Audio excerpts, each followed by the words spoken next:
What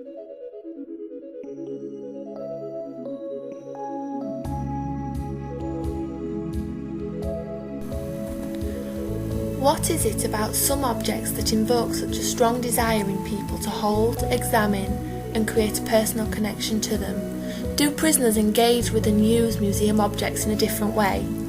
Do particular objects or collections inspire this engagement more than others? During a research trip to Molde in Norway, I was fortunate enough to observe how museum objects were used as part of a digital storytelling project being delivered by the charity Stretch. The project at Hustad prison used objects from a local folk museum to inspire the creation of stories by the prisoners. The selected objects were all a commonplace part of traditional Norwegian culture, and as such were all familiar to the prisoners. In many ways this had a negative effect on the way the objects were used, as while all the prisoners could reminisce about stories relating to the objects, the fact that everyone seemed to have similar stories seemed to devalue both the stories and the objects themselves in the eyes of the prisoners. Initially I thought that some of the objects were so familiar that the prisoners didn't even want to handle them in order to recall the details of their story. Seeing them was enough. However, on reflection I wonder if actually the prisoners didn't want to handle the objects for fear of remembering too much about their life outside and the people that they had shared it with. The strongest example of this was around the bag. Every Sunday the bag would be filled with a picnic before the whole family would set off to spend the day together. I can see how an object that holds such vivid, happy memories could be difficult to be close to.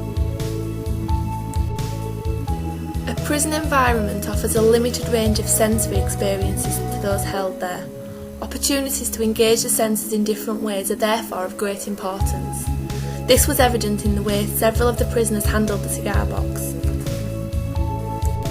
After examining the outside of the small metal box, they held it up to their face and slowly opened it as though hoping that there would still be the smell of tobacco held inside.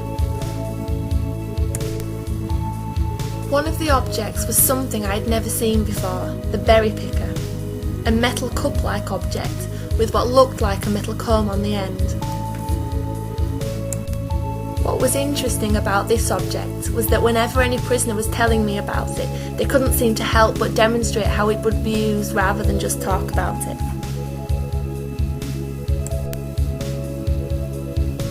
In addition to the objects from the museum, there were also some from the old Molde prison that has now been closed down. In many ways it was these objects that invoked the most interesting response from the prisoners.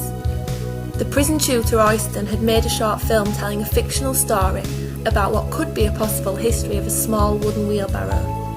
The story explained how a prisoner had made the wheelbarrow in his cell, that he had spent weeks creating the different parts in anticipation of a visit from his child. The story ended asking questions about why the wheelbarrow had been left behind. Had the prisoner chose to leave it when he left? Had the child it was made for outgrown it? Did the visit ever happen? What was fascinating was that as the story ended, several prisoners suddenly wanted to hold the previously ignored wheelbarrow. The story had provided a perspective from which the object could be viewed and posed questions which inspired an infinite number of potential new stories.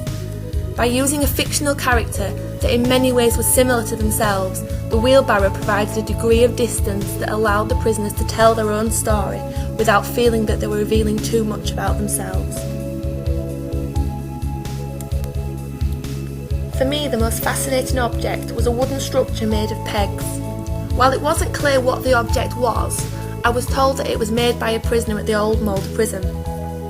I was drawn in by the precision, skill and concentration that had obviously been required to create it, and could imagine the prisoner sat in his cell for hours on end working towards its completion, if indeed it was ever completed. In many ways it reminded me of the matchstick models still made by prisoners today, and the sense of pride they feel. In much the same way as with the wheelbarrow, by sharing my thoughts, the objects seemed to become more valuable in the eyes of the prisoners, as if their opinion alone wasn't enough to make something interesting or museum-worthy. Several prisoners examined the wooden structure in much the same way as I had, as though being prisoners themselves may help answer some of the questions I was asking or confirm some of the ideas I shared. Did it matter that all the information was fiction, with no way of finding out what the true object story was?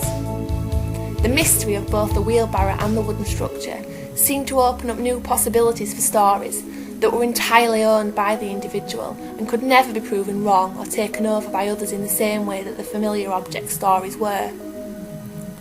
In a prison, is it more important to use objects as a means of escapism, to encourage considering issues or ideas from a new perspective, or just spend a small amount of time feeling connected to something outside the prison walls?